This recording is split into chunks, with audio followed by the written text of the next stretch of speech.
Hello and welcome to Soups and Sabers. My name is Jordan. No guest today. Originally, Ron was scheduled to be on with me. We've been trying to make this work as I am out of town this weekend, and we also have our Thunderbolts coverage starting. So it's really tough to try and figure out how we were going to fit this in. And we thought we had found a window, but something came up. So I'm just going to get some of my thoughts out here, and we'll get Ron's thoughts on it next week when we also dive into episodes 7 through 9. But I think this batch of episodes couldn't go without an episode, in my opinion, because I really, really enjoyed this batch of episodes for Andor here. So that's what we're going to be talking about. Andor Season 2, episodes 4 through 6, all of them written by Bo Willimon and directed by Ariel Kleiman. Episode 4 is called Ever Been to Ghorman? I Have Friends Everywhere was episode 5. And What a Festive Evening, and that was episode 6. And they were all released on April 29th, 2025 on Disney+. And I have to say, I really so far have been enjoying the release schedule for this. I know some people are like, why are they trying to rush this? Shouldn't they be like, this is the best thing they've produced? Why are they rushing through it? I don't really think it's anything about rushing through it. Maybe they didn't want to take the 12 weeks that it would take, but I would assume they looked at past Andor season 1. You know, they had the first 3 episodes that released then, and then they did weekly after that. They probably figured out through some sort of, stuff that they figure out on their end, how many people are watching it, how they watch it. Do they binge it more? Do they watch it week to week more for this show?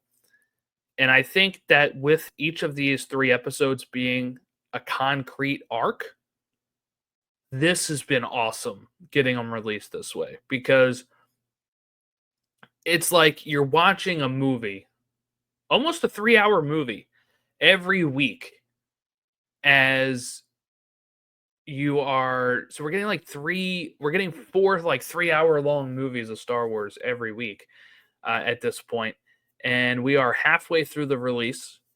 And I feel like just being able to get like those first 2 episodes of the arc that always are kind of building and kind of resetting the stage, and then that last episode that really just hits home and is, such a great climax to the arc, has been really great for this show. So we'll see how it goes from there on out, right? Like, I don't think they've released any sort of viewership numbers, which you could take as either a good sign or a bad sign. I haven't seen any numbers about it in the last week, which means to me, like, usually they pump those things up if they're good. So I would assume that actually this show has continued being not high watched. But I guess we'll see. It is asking a lot to do 3 episodes a week.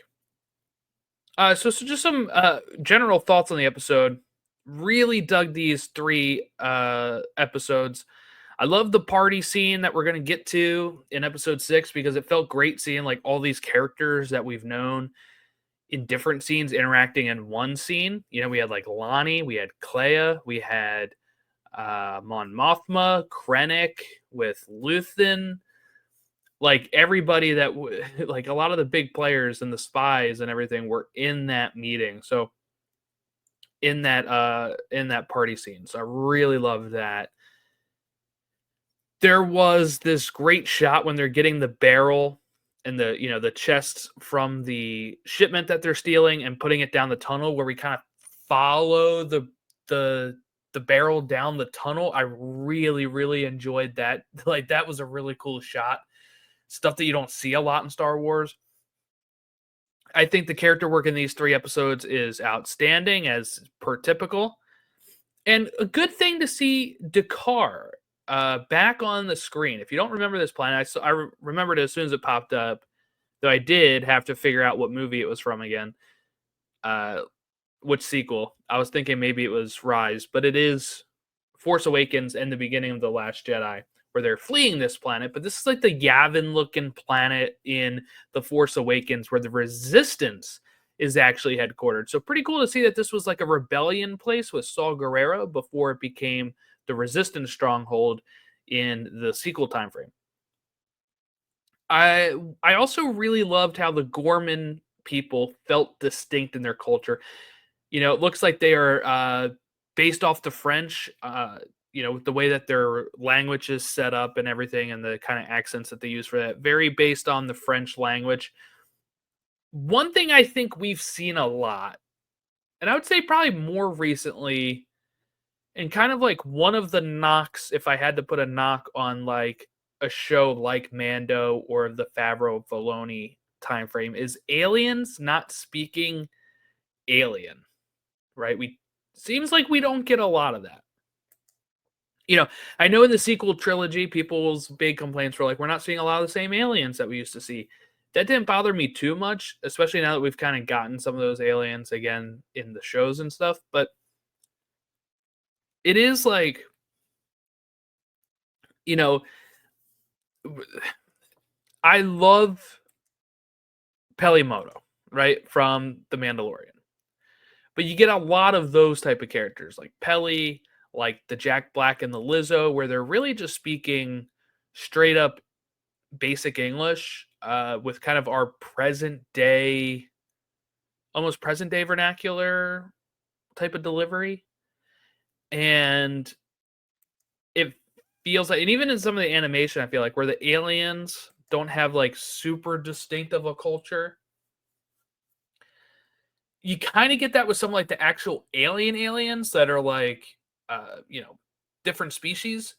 But when we're just talking about like Ghorman, which is a lot of them like human looking people, and getting their own culture, their own language that they are like constantly speaking and having accents when they're speaking basic and all that, like I feel like we haven't had that a lot. So being able to have like a place that feels like a place that you can go to and that people live there, that 800,000 people live there, and that we're probably going to be devastated when the massacre happens, that is a big thing for me. So I really enjoyed the Ghorman as well. But let's dive into the actual episodes. And as we typically love to do this here, is by character. So let's start with Cyril.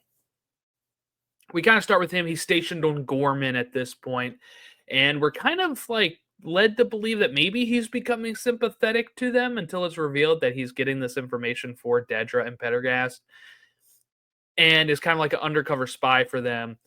Knows that the Ghorman Front are listening in on his comms, and they think he might be sympathetic. So it's kind of working to their favor here, and they invite him to their meeting of the Ghorman Front, where he is going to feed them intel of the shipments, and that's really his only role in this arc. What he's going to end up doing is he's watching from a rooftop while the robbery happens in episode 6.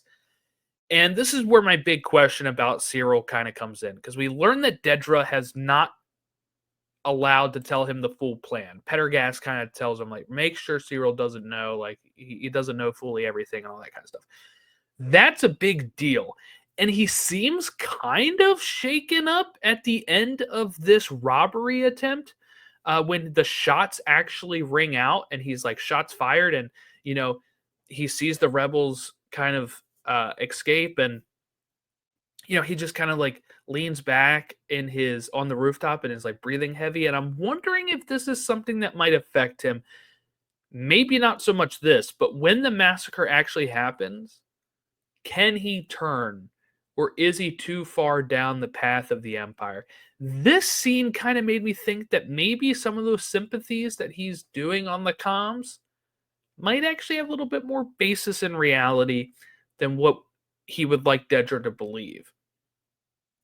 When he finds out Dedra was planning this and had to keep this from him, that is also something that might be able to kind of turn his viewpoint around and be like, oh, you were keeping this from me, and you were going to kind of like just cleanse Ghorman from the people. that might be a step that's too far for Cyril. I don't know, right? I don't know. Like, if there's any of them out of Dedra and Cyril, we were talking about it last week with Ron. If one of them were to turn, I think it would be Cyril. Maybe it's because I'm a Cyril fanboy. Maybe it's because I think he's like one of the best characters of the show, and I love seeing like his and Dedra's relationship and stuff. But now that we know for sure that he is not in on this whole massacre plot,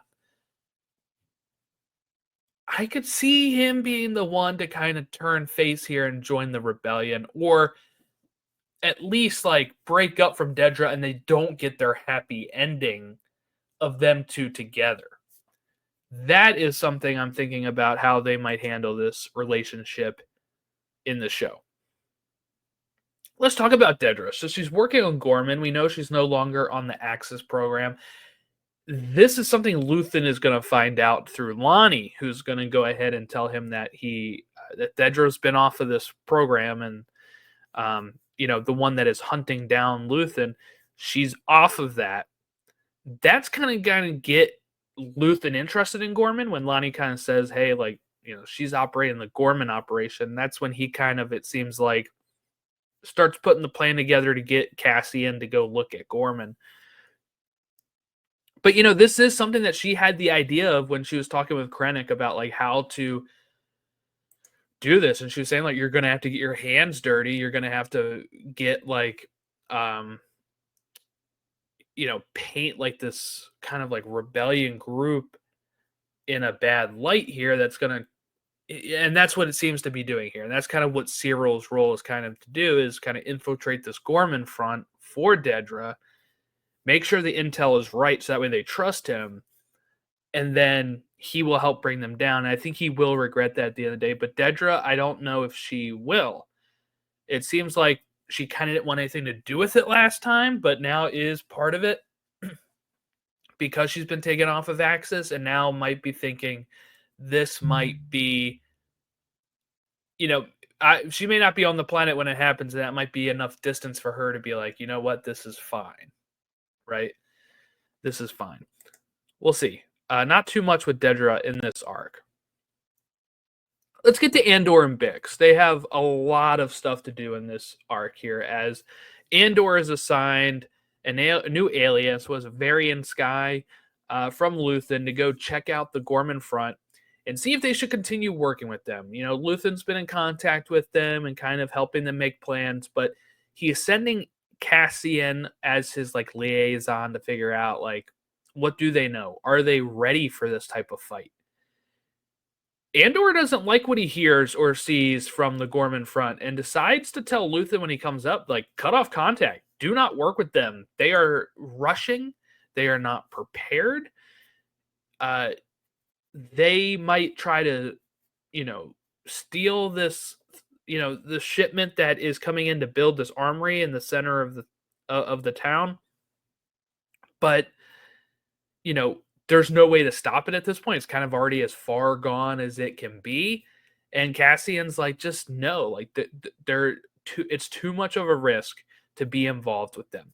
And Luthen has it out with him here of, Luthen kind of says, like, so what type of thing. Like, at least we have another front to face the Empire. We would have another battleground to kind of get the Empire's attention and get them fighting head to head here against the Empire, and that's another front that the Empire would have to worry about. It's another problem spot for the Empire, and that's kind of all that Luthen cares about right now. And Cassian disagrees with him here and will leave and go back home and meet with Bix, but Luthen is going to instead say, you know what? I am going to continue contacting with them. I'm going to send somebody else, and we'll get to who he sends in a little bit here. But keeping with Cassian and his role here, he does go with Bix and talks to Bix, and she says next time she wants to go with him on the next mission. Like, no matter where it is, she wants to be with him, and he agrees to this. Let's talk about Bix. Bix is on Coruscant, where they are kind of hiding out in this apartment, and is seemingly starting to dabble with some sort of like drug that she claims helps her sleep. It seems to be having a worse effect than that, I would say, but she's still having nightmares of Dr. Gorst and a soldier that apparently they killed off screen during this year that has advanced since the last arc, where Cassian had killed this soldier because the soldier had seen Bix's face. And to make sure she's safe, Cassian took him out. When Andor is sent on his mission, Bix is visited by Luthen, and Luthen is about to ask her to go on a separate mission when he sees the drugs and kind of changes his mind and says, like, never mind. She tells Cassian this when he comes back. This is where their story kind of intersects again, and he goes and confronts Luthen at his shop, which is a big no-no in Luthen's mind. And Luthen's trying to keep his cool and be like, hey, you came in here to give us back a medallion that dropped from the shipment that Kleya just took. That's your backstory. But like, they have this conversation. One thing I thought was really interesting is when Cassian was like, did you really think she wouldn't tell me or whatever? And he says, kind of would thought it'd be interesting if, you didn't tell her and she didn't tell you, about these mission type things. And to Cassian, that's just kind of playing games, and it makes him kind of not be as in on Luthen, I think. And I'm curious where that's going to go in the next arc here. But then the two of them are going to go, and we get this great scene where she follows Dr. Gorst back to his, like torture room, I guess it is, and she kills him. Puts him in the torture chamber, kind of leaves him leaves him there. As she's walking out, this is something that kind of shocked me. As she's walking out, and the like security guard, I'm like, oh crap, what's she gonna do? She just shoots him in the shoulder, and he's gone. And then she meets up with Andor, who you're wondering, is he in on this? Yes, he is. And she's walking side by side with him, and he detonates the building as they walk away. Really cool guys don't look at explosion type of thing that we like to see in movies. So that's kind of Andor and Bix's story in this arc. They did have like a nice little dinner scene where they go shopping. Andor is very paranoid about, buying from this one shopkeeper and getting too familiar with people. And they also have this great conversation when he's telling her about like his alias of Varian Sky, and they're kind of having like this nice lighthearted talking moment. But then it gets serious again with the whole Luthen stuff. So I've really dug so far what they're doing with Cassian and Bix in this arc. I feel like it's a step up for Andor from the last arc, where he was kind of more removed from everybody. So kind of getting him back in the fold with Bix and getting them on the same page as they go into the final two arcs here, I think is a huge, huge, huge moment for the show, because I don't think Bix is going to make it out alive, or something is going to happen where they're going to kind of walk away from each other.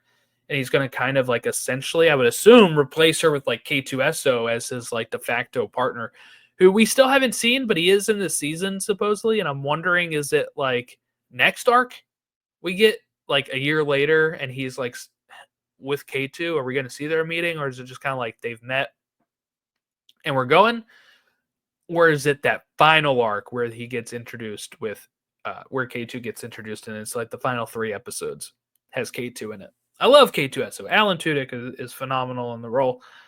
So I can't wait to see K2 again. Originally, this show was announced as like an Andor and K2 show before I think they got Tony Gilroy involved. Okay, let's talk about Mon Mothma here, who is starting to get, I think, a little more uncomfortable with being part of the Empire. We have this scene in like the Senate chambers where she like they're doing some sort of weird pledge to the Empire type thing, and she, is kind of like gripping her podium, and then it just kind of cuts to her walking briskly out of there. I don't know if it's after it or if she stormed out after the pledge or something, but she's gone, and she's gonna go to a party that's hosted by Davo, her daughter's father-in-law now, Skolden, right? And she is going to go there with Perrin. They kind of get separated a bit during this, but she's going to have this great conversation with Krennic where they're kind of going back and forth with what they've been taught and kind of like the different perceptions, right, of some of these artifacts that are of like a rebellious indigenous people that Krennic looks at it as more of like we had to kind of stomp them out because of this, this, and this. And she's saying, well, they were, innocent, blah, blah, blah, right? Like this great conversation between those two, which kind of get at their ideals. And it's showing that Mon Mothma is kind of starting to push back a little bit more and a little bit more and a little bit more than in like season 1, where it felt like she was very like playing it nice and in public and doing stuff behind the scenes. It's almost seeming like she's starting to draw that line now of I am going to stop taking it from the Empire in this case. Really curious in like Legends canon, right? Or whatever. The Ghorman massacre was something that really kind of got her to resign and get her out into the forefront of a leadership role. I think that is something that we're going to see next week. But at a certain point, she's going to be like, you know what? I cannot be a part of the Senate anymore. And she's going to resign. We started seeing the steps to that in this arc, I think. So that was good. Luthen is going to meet Lonni at the elevator. This is where Lonni tells him that, Dedra is off of Axis working on Ghorman. This kind of gets him interested in Ghorman. That's when he sends Andor to Ghorman.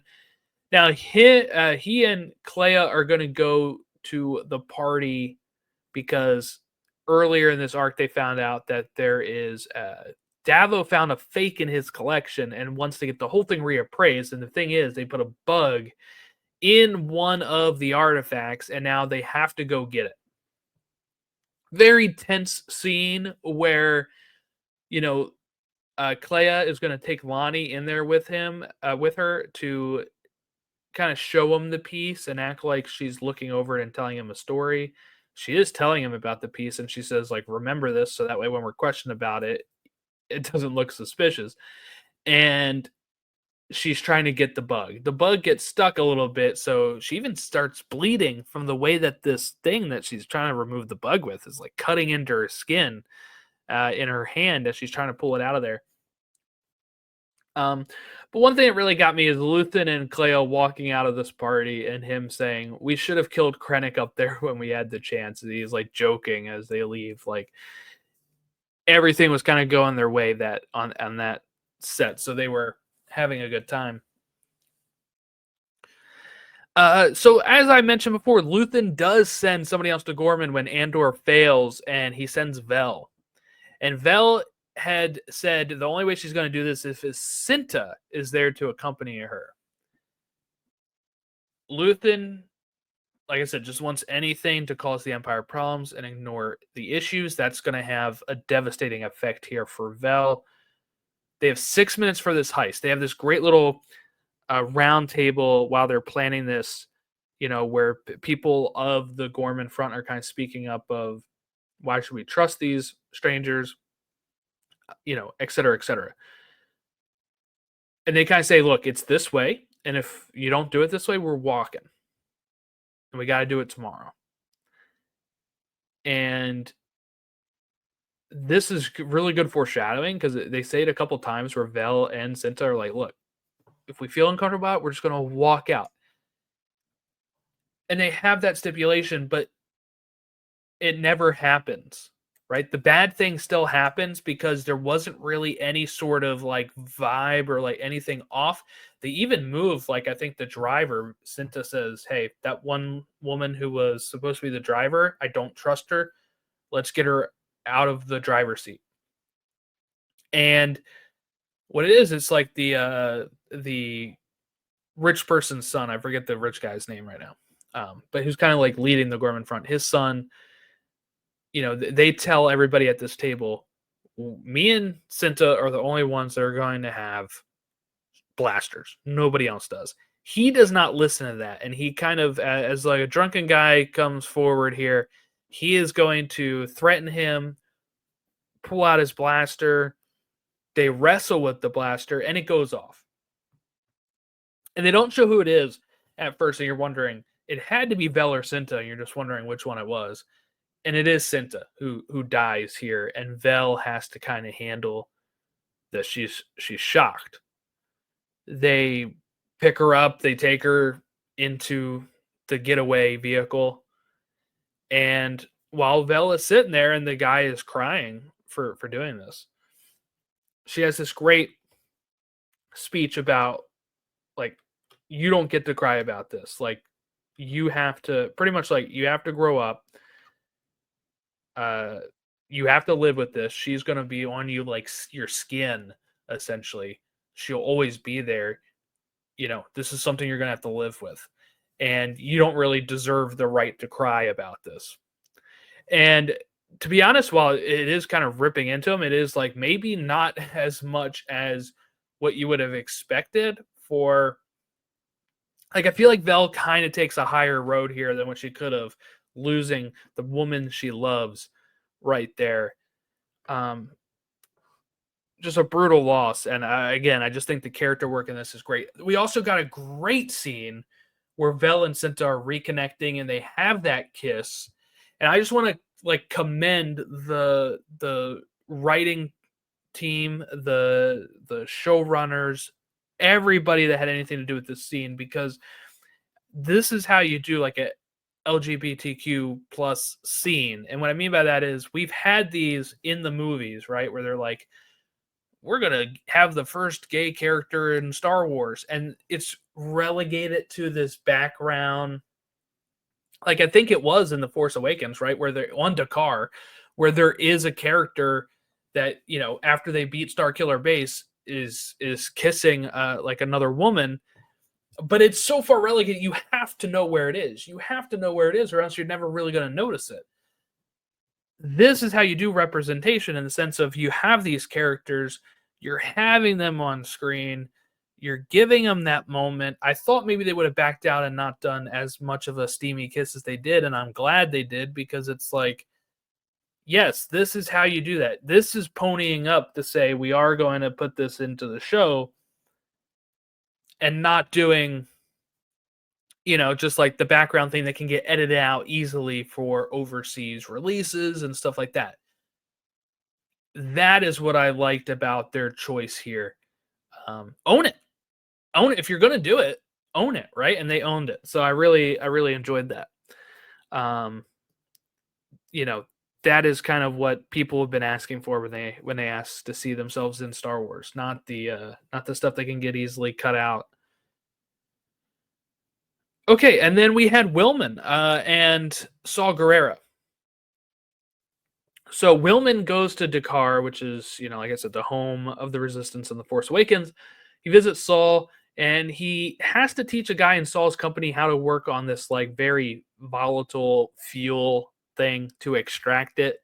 And there's like different combinations depending on like which place they're hitting, on like what type of code or combination, I guess, would need to get done. And the guy's really struggling with it. And he goes to Saul and says, if you can just tell me which place it is, I can memorize that one combination and we'll be good. And Saul says, all right, we're going to this place. He gives it enough time, and then he's going to go kill that guy. And you're like, whoa. At first, I thought he was just killing him because he's like, look, you're not good enough for this. I'm going to take Willman. We're going to do it. But instead, he is killing him because he says he is a spy and a traitor. And now the Empire is waiting for us at this place I told him we were going, but we're not actually going there. We're going to this other place. So it's a perfect little trap set by Saw Gerrera. And Forrest Whitaker is great. I love having Saw in all of this stuff. He has a great story for Willman when he's doing the combination. And I've seen people say it's the Onderon arc, and it's not. It's like I guess pre-Onderon or right after Onderon arc. I don't know. But that stuff doesn't match up. But what is all I'm saying. So I've seen some tweets out there claiming that he was saying what the Andor arc was, and that wasn't that. So clearing that up. But yeah, so a shorter episode today as we're just kind of on my own talking about my thoughts on these 3 episodes of Andor season 2. Like I said before, it's just really great to have this type of like prestige television show with good writing, great acting, good cinematography, right? Like everything about this looks like something you would expect from either like HBO or like FX back in the day, right? AMC, whatever. Like uh Bo Willimon too, who wrote this arc. He wrote the Narkina 5 arc and the last season, but he also wrote House of Cards, which I really enjoyed. The first few seasons of that back in the day, and he writes for my favorite show on TV right now, Severance. He did some of the writing for Severance season 2. I think he was like one of the showrunners or co-showrunner. They brought him in to help with season 2 of Severance on Apple TV Plus, and that's kind of and if you're excited about this, he is the writer that's tapped for the Dawn of the Jedi movie from James Mangold. So if that goes through, we have a script writer who is very good and knows Star Wars and is honest stuff. So that is something I am very, very eager to see. And knowing that Bo is on that writing for the movie, movies go through so many stages. We'll see if he ends up as the final credit writer. But just knowing he's on it makes that movie kind of jump up my list of anticipated projects more than it probably was previously. But yeah, that's that, I think. At Soups and Sabers on all of our social media, or you must contact us. podawakens@gmail.com is where you can still send emails. At Soups and Sabers on all of our social media. Thank you, C.O. Bibble. What do we have coming up this week still? We have Thunderbolt's initial reactions probably coming later tonight or so. Later Thursday with Chris and Ron and their initial reactions to Thunderbolts. We'll probably have the fuller Thunderbolt early next week as we head into the final 2 arcs of Andor, which we'll be covering on here as well. We also have on May 4th, which is Sunday, our May 4th extravaganza. We have a great draft here with 2 guests, Sean from the Forest Dyad podcast and Tiara from Crafting on Ilum. You can find her work over on Instagram where she has, a merch store. She has great just photos of her doing cosplays and Star Wars content over there. She's been on the podcast before, not on Soups and Sabers, but back when it was on Pod Awakens. She's been on there a few times. Sean's been on there a few times when we were doing our Road to the Acolyte coverage. So having them on, we did a great draft of drafting our own Jedi councils. We just took 6 people, 6 Jedi, and building our own little Jedi council that we would want with really no limitations. It could be canon, non-canon characters. It can be from any time period. However you want to justify it in your head is how you can do it. That episode is going to be dropping on May 4th, I think around 12 p.m. or so. I think it's somewhere around there. But make sure you check that out. It might be earlier in the morning, but make sure you check that out on May the 4th before you do whatever festivities you're going to do, or to unwind from whatever festivities you're going to do for Star Wars. But that's that. That should be everything. Have a great rest of your week. We'll catch you next time when we talk Andor 7 through 9. If you're a big Marvel fan, like I said, the Thunderbolts coverage is coming this weekend. So keep your eyes and ears peeled for those. And we'll see you next time.